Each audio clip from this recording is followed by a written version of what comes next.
মুর্শিদাবাদ কিংবা জঙ্গিপুর ছাড়িয়ে অশান্তির আঁচ এসে পড়ল এবার দক্ষিণ ২৪ পরগনার ভাঙড়ে। আইএসএফ এর কর্মসূচি যাওয়ার পথে পুলিশ বাধা দিলে শুরু হয়ে যায় বিক্ষোভ।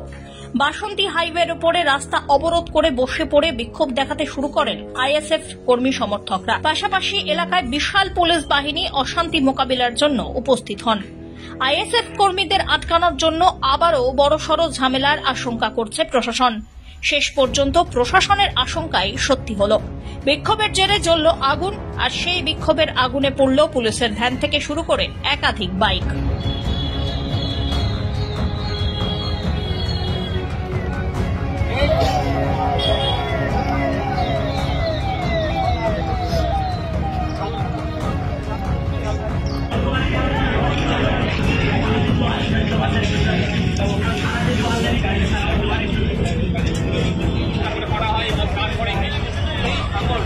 কলকাতা পুলিশের আওতায় আসার পর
ব্যুরো রিপোর্ট, আজ বাংলা।